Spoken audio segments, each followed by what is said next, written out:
अंतरवली सराटीमधून उपोषण स्थळावरून जरांगे बोलतायत, थेट जाऊयात. अशी पण शंका आहे. मुख्यमंत्र्यांनी आणि उपमुख्यमंत्री आणि पंतप्रधान काल पंतप्रधानांनी कसल्याही प्रकारचा मराठा आरक्षणाचा विषय घेतला नाही. याचा अर्थ असा होतो की त्यांना एकतर सांगितलं नाही, आणि सांगितलं असेल तर त्यांनी जाणून बुजून हा विषय काल त्यांच्या बोलण्यात घेतला नाही. ही मराठ्यांमध्ये एक संभ्रम आहे आणि शंका पण आहे.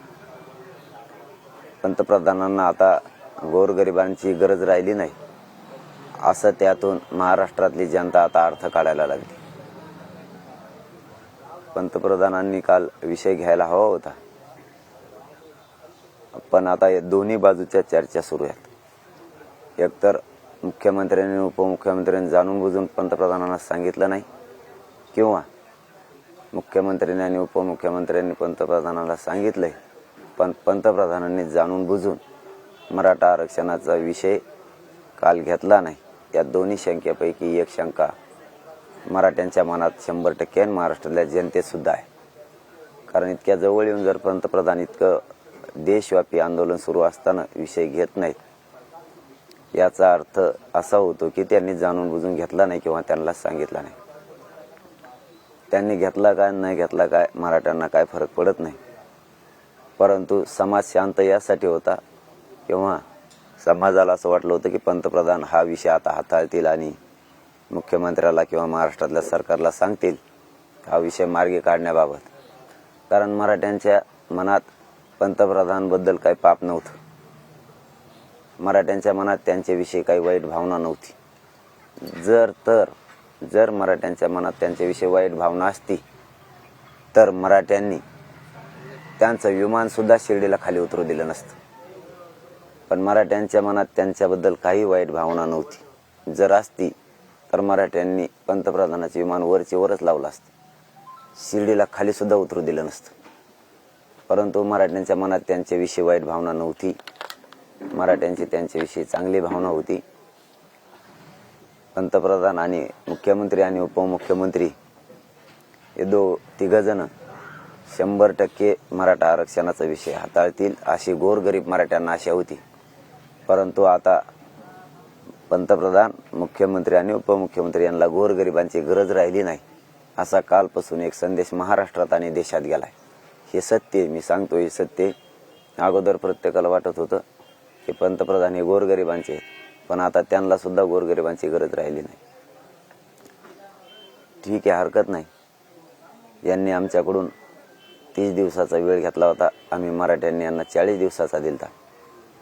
यांना जर होणार नव्हतं मुख्यमंत्र्याला आणि उपमुख्यमंत्र्याला, तर यांनी 1 महिन्याचा वेळ आमच्याकडून घ्यायला नको होता.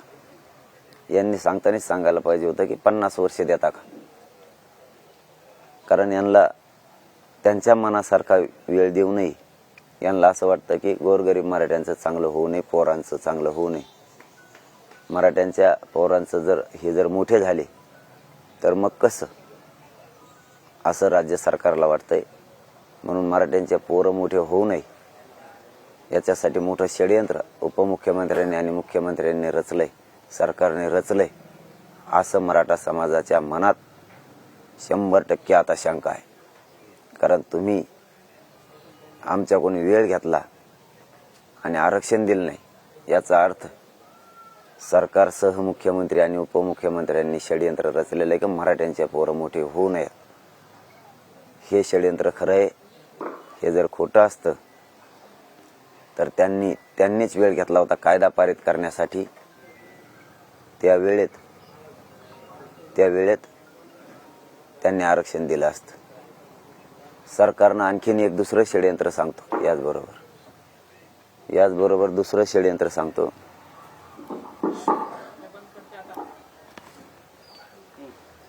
दुसरं षडयंत्र असं,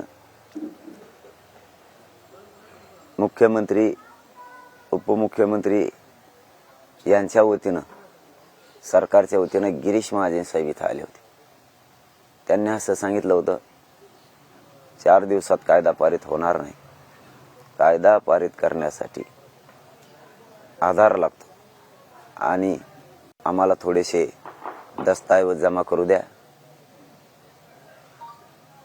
आम्ही 1 महिन्याच्या आत कायदा पारित करतो. 4 दिवसात तुमच्या म्हणण्याप्रमाणे जर कायदा पारित केला तर कायदा चॅलेंज होईल. आम्हाला परत लोक नाव ठेवतील. 1च महिन्याचा फक्त वेळ द्या. फक्त 1च महिन्याचा वेळ द्या, जास्त देऊ नका. आम्ही 1 महिन्यात कायदा पारित करून तुमच्या मागणीप्रमाणे टिकणार आरक्षण तुम्हाला देतो. मग दुसरं षडयंत्र असं वाटतंय की तुम्हाला 1 महिन्याचा आम्ही वेळ दिला, जास्तीचे मराठ्यांनी 10 दिवस दिले, 1.25 महिन्यापेक्षा जास्त वेळ तुम्हाला दिला. मग 5,000 पुरावे समितीला मिळालेत आणि आता नवीन सुद्धा पुन्हा 5,000 मिळालेत. 10,000 पानाचा पुरावा असतानाही तुम्ही महाराष्ट्रातल्या मराठा समाजाला सरसकट कुणबी प्रमाणपत्र देण्याचा कायदा पारित करून मराठा समाजाचा ओबीसी मध्ये समावेश का करत नाही?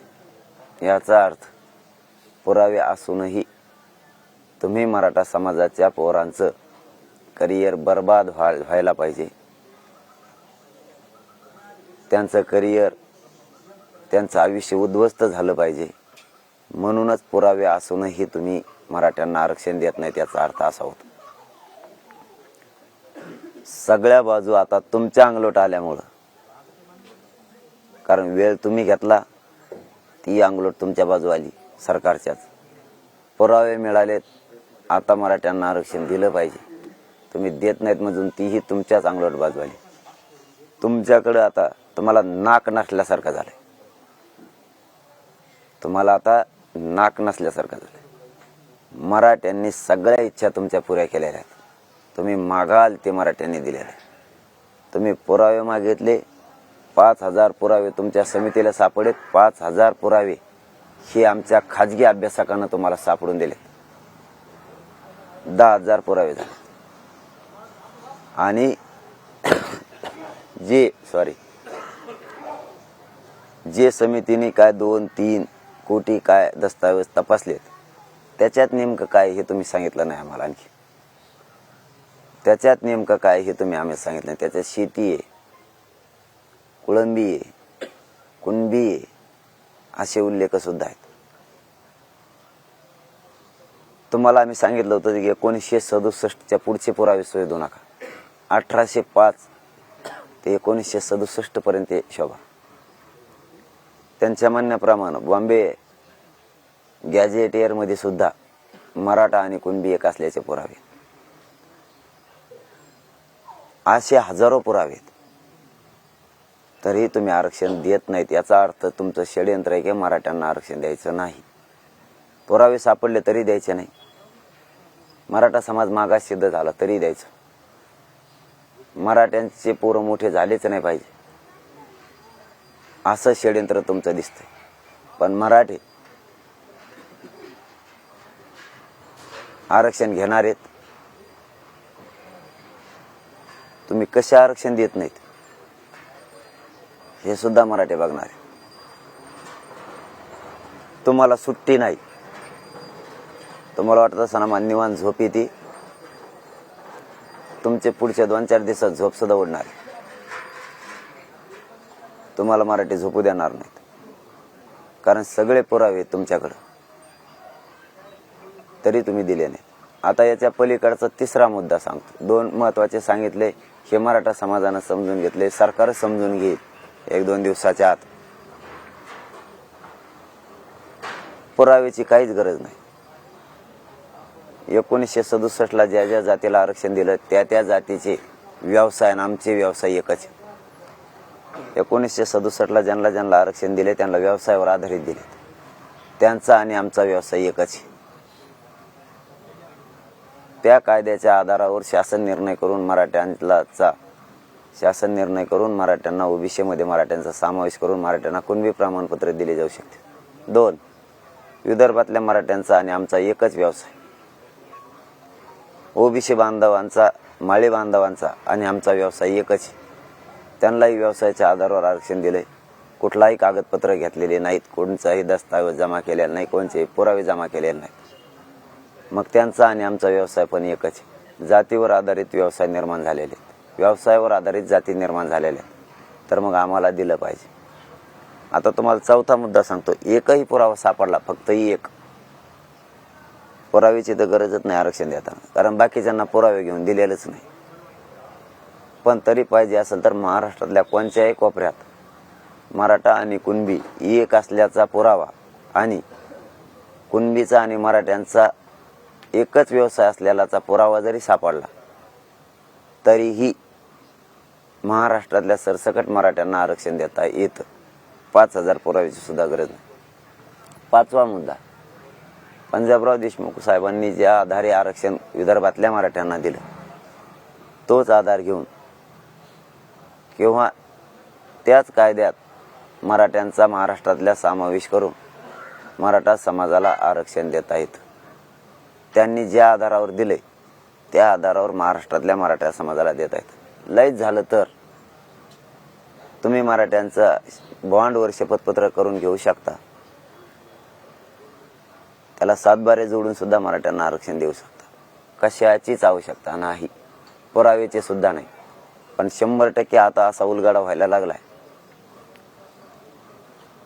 मुख्यमंत्री, दोन्ही उपमुख्यमंत्री, सरकार यांचं 100% षडयंत्र आहे. आता बोलायला जागा नाही, पुरावे मिळालेत, वेळ दिला, आता बोलायला जागा नाही, काय करायचं? तर त्यांचं सगळ्यांचं मिळून असं षडयंत्र दिसतंय. मराठ्यांना आरक्षण द्यायचं नाही, मराठ्यांचे पोरं मोठे झाले नाही पाहिजे. की 100% सत्य. तुम्ही षडयंत्र असं म्हणताय, का षडयंत्र रचलाय? कारण तुम्हाला त्यांचा जीव, तुमचा जीव घ्यायचा आहे का? राज्यात गावागावामध्ये आंदोलन सुरू आहेत, ते आंदोलन वाढवून कायदा सुव्यवस्था बिघडवायचं आहे, काय नेमकं का षडयंत्र वाटतं? षडयंत्र वाटण्याचं कारण असं आहे, त्यांनी 30 दिवसाचा वेळ मागितला, आम्ही 4 दिवसाचा दिला. त्या 30 दिवसात त्यांना 5,000 पुरावे मिळाले. एक पुरावा जरी असला तरी कायदा पारित करता येतो. बाकीच्यांना पुरावा नसतानाही कायदे पारित करून दिलेला आहे. मग पुरावे आहेत, 30 दिवसाऐवजी 40 दिवस दिलेत. या वेळेत पुरावे पण आहेत आणि वेळ पण आहे. त्यांना दिलेला दोन्ही आहे. त्याच्या आत का दिलं नाही? तर 100% षडयंत्र आहे. मराठ्यांचे पोरं मोठे होऊ द्यायचे नाही, मराठ्यांच्या पोरांचं करिअर बर्बाद झालं पाहिजे असं यांचं ठरवून आहे. आतापर्यंत 2 टप्प्यात पुरावे झाले, 10,000 पुरावे गेले. 30 ऑक्टोबरपर्यंत तिसरा, त्यानंतर समितीला मुदतवाढ आणि त्यानंतर अहवाल. म्हणजे हे सगळं करायला डिसेंबर शेवट होईल. 6 वर्षात तरी आरक्षण असं दृष्टी स्वीकारत नाही. एवढा प्रश्न आहे. 24 डिसेंबर मुदतवाढ केली समितीला. 24 डिसेंबर यावर्षी तरी तुम्हाला आरक्षण मिळेल असं दिसत नाही. त्यांनी किती मुदतवाढ मिळून दिली तरी आम्हाला मान्य नाही. आम्ही त्यांना 40 दिवस दिले होते, तीच मुदत. आम्ही याच दिवसात आरक्षण घेणार मराठी. त्यांना काय करायचं ते करू. ते बंद करा म्हणून सांगितलं होतं आम्ही. समितीच्या अहवालाच काय संबंध? समितीच्या अहवालाला 30 दिवसाचा वेळ होता. 5,000 पुरावे मिळाले. एक जरी मिळाला तरी खूप झाला. आता आम्हाला सरळ दिसतंय ना, 10 वर्ष जरी लागले, आणखी 10 वर्ष तरी अहवाल होणारच नाही. सरळ दिसतंय आम्हाला. परत ते सांगणार आहेत कमी पडले. बाकीच्यांना किती आधार घेऊन दिलेत. आता समितीही मान्य नाही आम्हाला. आता आम्हाला समिती बी मान्य नाही. आम्हाला आता यांनी दिलेला वेळ, घेतलेला वेळ सुद्धा आमची फसवणूक करण्यासाठी होता असं आम्हाला सरळ वाटायला लागलं. समितीला मुदतवाढ कशामुळे दिली तुम्ही? कोणाला विचारून दिली? कोणाला विचारून दिली तुम्ही मुदतवाढ? तुम्हाला कशासाठी मुदतवाढ पाहिजे? समितीने सरकारला विचारलं, सरकारने समितीला विचारलं, तुम्ही कोणाला विचारून त्याला मुदतवाढ दिली? तुम्ही तिला 50 वर्ष मुदतवाढ देता. मराठ्यांनी का तवर थांबायचं का? आता मुदतवाढ कशासाठी दिली? कागदपत्र जमा करण्यासाठीच ना. 5,000 10,000 झाले ना तुम्हाला. आता किती पाहिजेत तुम्हाला? याचा अर्थ असा होतो तुम्हाला मराठ्याला आरक्षण देत नाही. मराठी आता सावध आहेत. तुम्ही 2-4 दिवसात नाही दिलं तरी आम्ही घेणार आहेत आरक्षण. तुम्ही कसे देत नाहीत आम्ही बघतो. नाही, पण तुम्ही हेच वाक्य पहिल्या दिवसापासून सांगताय, उपोषणाच्या पहिल्या टप्प्यातल्या पहिल्या दिवसापासून सांगताय की एक जरी पुरावा सापडला तरी त्याच्यावर आरक्षण दिलं जाऊ शकतं. आता 10,000 पुरावे, मग अडचण काय होते? तुम्हाला उपोषण करायला लावायचं आहे का? महाराष्ट्रात असं ते का? त्यांना मराठ्यांना आरक्षण द्यायचंच नाही, मराठ्यांचे पोरं मोठे नाही झाले पाहिजे, हा त्यांचा सगळ्यांचा उद्देश. मग मुख्यमंत्री मराठ्याचा असो नाही तर ते कोणत्या जातीचा असो, यांना काही देणं घेणं नाही. यांना फक्त खुर्ची पाहिजे, पैसे पाहिजेत आणि त्यांचे पोरं मोठे झाले पाहिजे आणि गोरगरिबांच्या मराठ्यांनी त्यांना मोठं केलं पाहिजे, एवढं स्वप्न आहे त्यांचं. यांना काय देणं घेणं नाही. एक वाक्य तुम्ही वारंवार बोलायचे, मुख्यमंत्र्यांवर तुमचा विश्वास आहे आणि एकनाथ शिंदेच तुम्हाला आरक्षण देतील. आता विश्वास मी कसा ठेवायचा, कसा ठेवायचा सांगा ना. आहे माझा, पण कसा ठेवायचा सांगा. मुख्यमंत्री आणि उपमुख्यमंत्री पंतप्रधानाकडे जातात. तुम्ही तुमच्या स्वार्थासाठी गेले होते का? खुर्च्या टिकवायला गेले होते का? महाराष्ट्रात प्रचंड मोठं गोरगरिबाचं आंदोलन सुरू आहे, या लेकरांचं चांगलं व्हावं हे सांगायला गेले होते. तुम्ही एवढं मोठं आंदोलन असताना तुम्ही पंतप्रधानाला सांगितलंच कसं काय नाही की मराठ्यांचा आरक्षणाचा विषय राज्यात आणि देशात तापलेला आहे? तुम्ही सांगितलंच कसं काय नाही?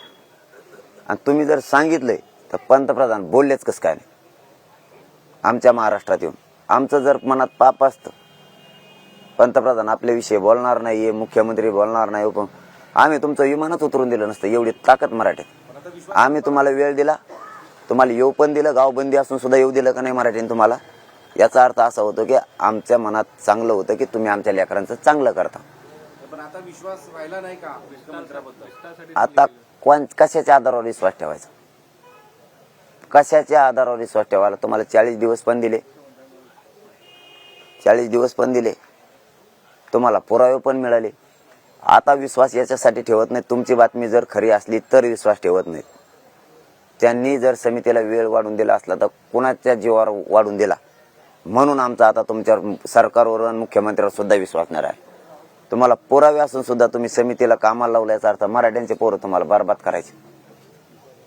महाराष्ट्रातल्या मराठा समाजाला मी जाहीरपणानं आवाहन करून सांगतो, एकानंही आजपासून आत्महत्या करायची नाही. आता आपल्याला लढून मिळवायचं, शांततेत लढायचंय पण लढून मिळायचंय. माझ्या खांद्याला खांदा लावून महाराष्ट्रातले मराठा समाजाचे तरुण पोरं आणि समाज पाहिजे. अजिबात कोणी आत्महत्या करून मरायचं नाही. तुम्ही जर मेले तर माझ्या संग कोण लढणार? मराठ्यांचा विजय कसा होणार? मराठ्यांना आरक्षण कसं मिळणार? उद्यापासून एकाही मराठ्यांच्या पोरानं आणि मराठ्याच्या माणसानं मराठा आरक्षणासाठी आत्महत्या करायची, एकानं सुद्धा करायची नाही. कारण माझ्या खांद्याला खांदा लावून लढायला तुम्ही पाहिजे. हे जर आपल्याशी धोका करणार असले तर आपल्याला लढून आरक्षण मिळायला लागतं. आपण यांचे आणखीन 29 तारखेपर्यंत वाट बघू, हे आपल्याला आरक्षण देत आहेत का? कारण पहिला टप्पा आपला 28ला पूर्ण होतं, 29ला आपण पुन्हा आपण लोक बसून आपण ठरवू. आरक्षण मात्र आपल्याला लढून मिळायचं, शांततेत आंदोलन करायचं पण लढूनच मिळायचं. एकाने आत्महत्या करायची नाही म्हणजे नाही. पुन्हा ठराविक जेवढे काय बांधव असतील त्यांची 29ला आपण बैठक घेऊन आपण ठरवू. पण आत्महत्यासोबतच गावागावामध्ये नेत्यांना गावबंदी केली जात आहे. त्यामध्ये आता रात्री नांदेडमध्ये चिखलीकरांच्या गाड्यांवर हल्ला करण्यात आला. त्यासोबतच कालचा मुंबईचा प्रकार माहीतच आहे. रस्ते काही ठिकाणी अडवण्याचा प्रयत्न केला जातो. तर त्याबद्दल तुमची काय भूमिका आहे, काय तुम्ही सांगणार आहात? तुम्ही शांततापूर्ण आंदोलन युद्ध म्हणून जाहीर केलं आणि हे हिंसक होत चाललेलं आहे, याचं तुम्हाला तुमचं काय म्हणणं आहे? हे तुमचे लोक आहेत का आणखी कोणी आहेत? कुठं हिंसक झालं? कुठंच झालं नाही राज्यात. कालची गाडी तोडफोड झाली सदावर त्यांच्या नांदेडमध्ये. मग ते झालं ना कालचाच विषय, आम्ही त्याचं कुठं समर्थन केले? नांदेडमध्ये खासदाराची गाडी फोडली. मराठा समाजाला आम्ही जाहीर आवाहन केलेलं आहे की शांततेत ठेवायचंय. आपल्या गावात त्यांनी यायचं नाही. ते काय आले आमच्या गावात? त्यांना का आमंत्रण दिलं कुणी? हे गावात येतेत कशाला आमच्या? आम्ही जर म्हणत असतो तुम्ही आमच्या गावात येऊ नका, आम्ही तुमच्या दारात येणार, तर आमच्या दारात कशामुळे येते ती? यांचं कारण काय? बांधवांना एवढंच सांगतो की यांना गोडीत गावाच्या बाहेर काढा, आले तरी गोडीत गावाच्या बाहेर काढा. पण येणाऱ्या कोण कोण नेते त्यांनी बी आडमोठपणा करू नका ना. कशाला येता आमच्या गावात? तुम्ही येता कशामुळं? तुम्ही जाणून बुजून आमच्या छात्यावर नाचासाठी येतात का? मग तुमचं याचं कारण काय? आम्ही जर तुमच्या दारात येणार नाहीत असं ठरवलं असेल तर तुम्ही बी आमच्या दारात येऊ नका ना. तुम्ही आमच्या गावात येता कशासाठी? याचा अर्थ तुम्ही दादागिरी करायला गावात येता, परत कायदा सुव्यवस्था बिघडली म्हणता. तुम्ही येता कशामुळं? तुमचा संबंध काय आमच्या गावात यायचा? कायदा सुव्यवस्था बिघडतच नाही ना. तुम्ही आमच्या गावात नाही आलेत, कशाला येता? तुमचं काय काम आहे आमच्या गावात? तुम्ही जर म्हणता आमच्या दारात येऊ नका, आम्ही बार बार जर तुमच्या दारात आलो तर तुम्ही आम्हाला शिव्या नाही देणार कशाला येतो म्हणून? तुमचं आमच्या गावात काम काय, तुम्ही येता कशामुळे? तरी पण हे जाणून बुजून कायदा सुव्यवस्था बिघडावं म्हणून हे लोक यायला लागलेत. तरीही मराठा बांधवांना मी आवाहन करतो, यांना गोडीत ढकलून लावा गावाच्या बाहेर. काय आले तू आमच्या तिकडे? आमच्या लेकरांचं वाटोळं करायला येतो का तू? म्हणजे यांनी हरामखोरपणा लावलाय मुद्दा. हा, माझ्या तोंडात असं कधी येत नाही. आमच्या लेकरा बाळांचे वाटोळं करायसाठी तुम्ही आमच्या गावात येता का? कशासाठी येता तुम्ही? काय संबंध तुमचं आमच्या गावात यायचं? तुमचं पोट भरलं नाही का आणखीन आमच्या पोरांचं इतकं वाटोळं झालं तरी जाणून बुजून आमच्या गावात येतात. तुम्ही सगळेजण तिकडे जा ना, मारा ना तिकडे सगळेजण. त्या मंत्रालयात जाऊन तिथं आवाज उठवा ना सगळेजण. तुम्हाला तिथं जाऊन आवाज उठवत नाही की इकडे आमच्या गावात कशासाठी येता तुम्ही? काय काम आहे तुमचं आमच्या गावात? आपतगावमध्ये एका तरुणाने आत्महत्या केली, त्यानंतर आता मृतदेह घेण्यास नातेवाईक नकार देत आहेत. त्यांचं म्हणणं असं आहे की सदावर्ते यांनी जो वक्तव्य केला त्या वक्तव्याच्या धक्क्यातून त्यांनी आत्महत्या केलेली आहे. सदावर्ती जोपर्यंत गुन्हा दाखल होत नाही तोपर्यंत आम्ही मृतदेह ताब्यात घेणार नाही. काय आव्हान करा? तसा धक्का बसून जर ते आमचा भाऊ गेला असेल तर सरकारने आणि कमिशनर साहेबांनी तातडीनं दखल घेऊन त्यांची मागणी पूर्ण करून त्या बॉडीची विटंबना नाही झाली पाहिजे आमच्या भावाची. सरकारमुळं आमच्या भावाच्या बॉडीची तरी आता मेल्याच्या नंतर विटंबना नाही झाली पाहिजे. तिच्यावर राजकारण नाही झालं पाहिजे. सरकारनं तिच्यावर राजकारण नाही केलं पाहिजे. ती मागणी तातडीनं पूर्ण केली पाहिजे. त्या बांधवांची, आमच्या आत्महत्या झालेल्या नातेवाईकाच्या बांधवांची तातडीनं मागणी पूर्ण झाली पाहिजे. जी काय त्यांची मागणी असेल ती.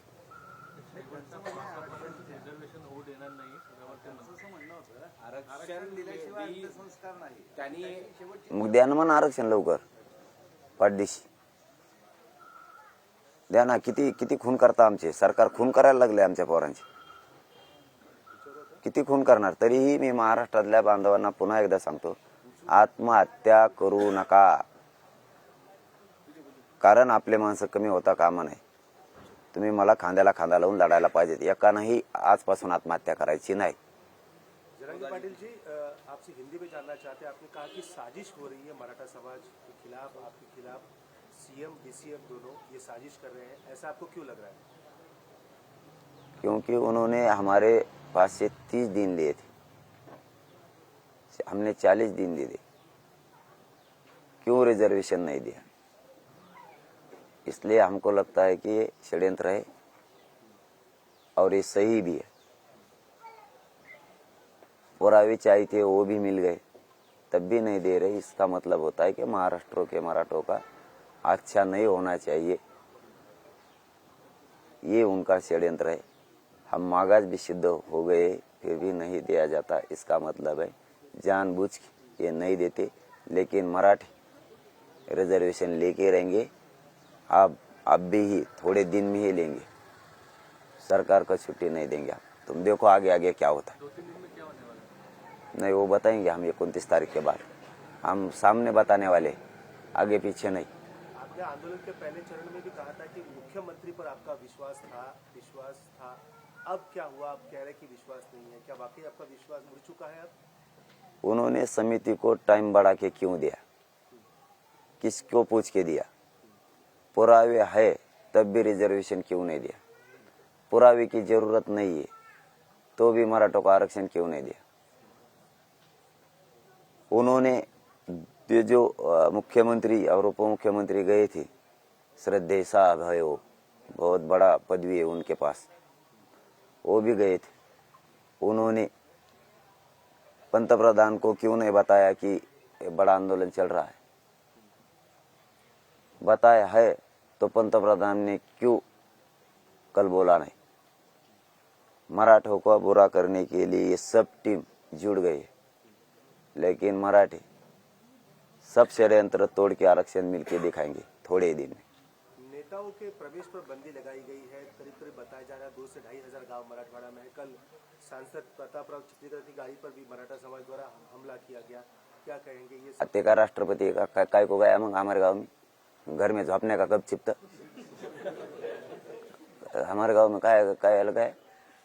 डोके को तान दे रहा है होगा.